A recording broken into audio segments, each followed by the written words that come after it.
A few weeks back, I covered a story involving a business called Zadeh Kicks LLC. At the time, it appeared like a Ponzi scheme. Now we have proof it was. Sneakerhead accused of running huge Air Jordan Ponzi scheme. When you all find out how much money this guy was making, how much money he was receiving, not revenue, receiving, I think you're going to quit your jobs and buy a course on how to sell sneakers. Zadeh Kicks promised the hottest sneakers at discount prices. Buyers say they never got their shoes and are out millions of dollars. Millions of dollars is an understatement. This is like telling the cop you were only going a couple miles over the speed limit when you were pushing 100 in a 45. Zadeh rode this resale market to improbable heights. From his warehouse in Oregon, he offered sought-after kicks at below market prices even before manufacturers released them. He basically advertised that he could sell you some awesome sneakers at crazy low prices. As an example, last December, Nike was scheduled to drop the Jordan 11 Retro Cool Grays for around $225. Zadeh said he could get them to you for $115. You buy some awesome sneakers and then flip them for $110 a pair in profit. Where can I sign up for this business? The catch was that the resellers would need to wait a few weeks after the official drop to receive their sneakers. Not a problem, right? Just a little patience. I think within 3 cycles, I turned $6,000 into $20,000 just cycling through and letting him buy them back from me or giving me a gift card, said Rogers, who calculates he's ordered about 1,000 pairs of sneakers from Zadeh over the past 2 years. One thing I've noticed about Ponzi schemes is the operator never wants to get the word out that it's a scam, so they'll always reimburse people who throw up a stink. What made this scenario interesting is that Zadeh Kicks would hand out gift cards as an apology. He would offer to buy back the sneakers from the customers at a premium, offering cash and gift cards in excess of the amounts paid by his customers for the sneakers. By offering gift cards in the buyback scheme, Zadeh was able to keep more of the cash profits from the fraud. That gift card wasn't to your favorite restaurant or Tinder Gold, it was to his own company. This has to be the most ingenious strategy to keeping a Ponzi alive I've ever seen. Here's your $115 back on a gift card to my shop. If you want to buy in for the Jordan 12's coming out next year, I'll sell them to you for a pretty good discounted price of $150. Just give me the $115 gift card back and $35 cash, and we'll call it even. Zadeh also delayed sending sneakers, sometimes for up to a year, and left numerous orders unfulfilled without providing a refund or gift card. The best customer service is to ignore the customers, bro. Once you have their money, what's the worst thing that can happen? A negative comment on social media? Just block them. Zadeh Kicks received and accepted pre-order sales for over 600,000 pairs of sneakers, resulting in payments to Zadeh of over $70 million. Zadeh had no way of acquiring the quantity needed to fill the number of pre-orders. He was like a casino. They'll allow anyone to play the game as long as they know they're going to lose money. How in the world do you sell 600,000 pairs of sneakers? I'm not a fan of his business model, but 600,000 is a lot. He's outselling Ben Simmons, that's for sure. While he accepted payment for over 600,000 pre-orders of the Nike Air Jordan 11 Cool Gray sneakers, Zadeh acquired just over 6,000. Customers were either left with unfulfilled orders, they received a refund, or they received a combination of refund and a gift card. That's just a tiny bit of difference. That would be like a hotel booking 2,000 rooms for a special night, and then everyone arriving only to find out that there were just 20 rooms available. Zadeh hit the lottery. He had $70 million sitting in his account before he had to fulfill his orders. While the customers were waiting for their sneakers, what do you think he spent the money on? Zadeh spent the proceeds from the pre-orders on luxury goods, including several million dollars on high-end automobiles from Bentley, Ferrari, Lamborghini, Porsche, and Mercedes, over $3 million paid to Louis Vuitton for luxury bags, purses, and other items, a large quantity of jewelry, several furs, and millions of dollars in watches ranging in value from a few $1,000s to over $600,000. The one positive that might come from his ridiculous spending is that some of these items actually hold value and can be sold off by the receiver to at least recoup some of the money. As awful as the optics are for a guy to spend all of this fraud money on luxury items, at least they maintain value and are assets in the sense that they can be sold for cash. A fraudster taking vacations, enjoying some nose candy in the bathrooms of Vegas nightclubs, and flying private jets around the world is the worst because none of that money can be recouped. In order to purchase sneakers and run operations at Zadeh Kicks LLC, Zadeh and Mockerman applied for numerous loans at victim financial institutions. Something I've learned covering all of these stories full of fraud is that we as Americans have somehow created a system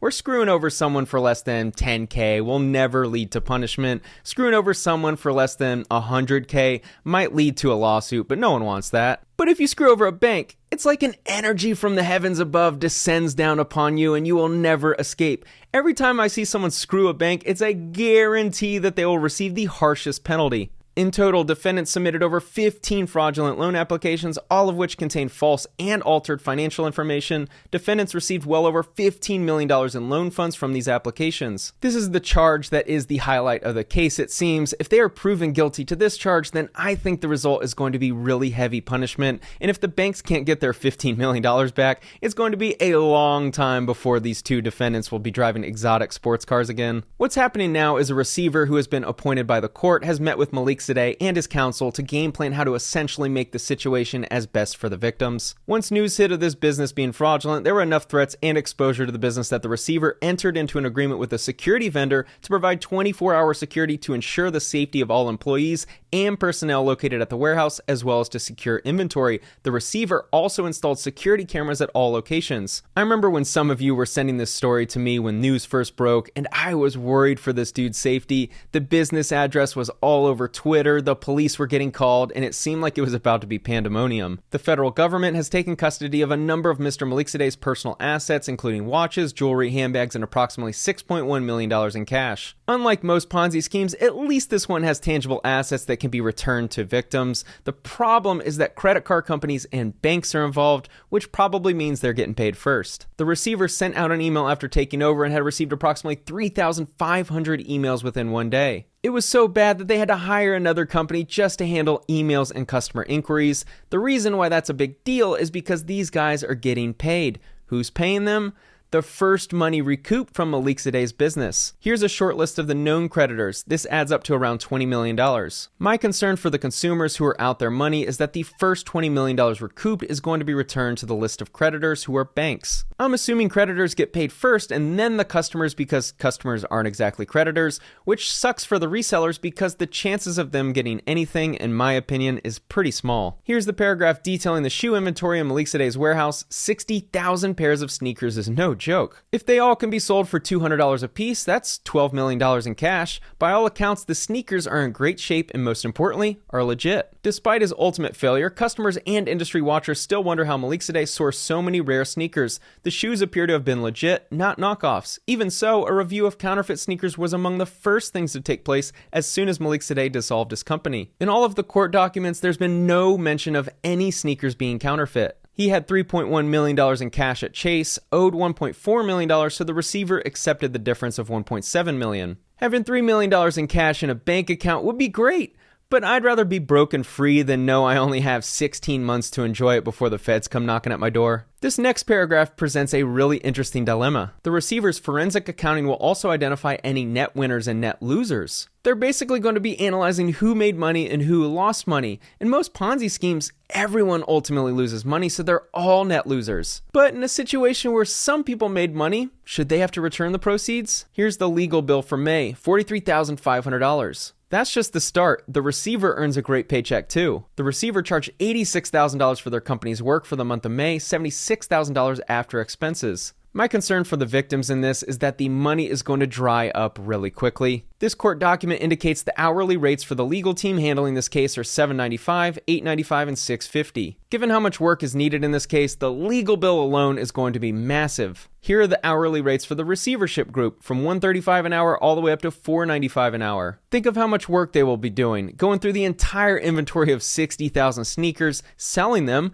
going through all bank account records, all tax transcripts, all transaction statements, and then the nightmare of finding out who is owed money. This paragraph highlights the receiver's compensation, but also mentions that he will have first priority lien on all assets. I was really hoping that we could see the priority order for who gets paid first. I'm guessing it's any business loans first, followed by an equal distribution to the customers. Zadeh Kicks has an AMEX card with a $1.3 million balance. This paragraph details that he owes the balance plus interest plus attorney's fees. This is where the money starts disappearing. If you're one of the 3,500 customers waiting to get your money back, my fear is that all of the money that is getting recouped is going to be gone by the time the customers step up in line. Zadeh Kicks' second Amex card has a $712,000 balance. That's $2 million just in Amex account balances. Here's why money disappears. Amex has lawyers pursuing this balance. Zadeh Kicks has a receiver working with Amex to figure it out. You may have 2 to 4 people working on the same case, all getting paid $500 an hour or more. This is how the bills get so exorbitant. Zadeh Kicks had a $1 million credit line with AMEX. In mid to late 2021, they requested an increase to this limit based on business expansion, increased sales volume, and the need to buy more inventory. What does AMEX do? They ask for financial statements to evaluate if Zadeh Kicks was worthy of a credit increase. If you were committing fraud and wanted a larger credit line increase, what would you do? Maybe inflate the numbers a little? They claim that their 2021 revenues were $304.9 million, its net income was $17.4 million, cash on hand of $9.3 million, and total assets worth around $26.1 million.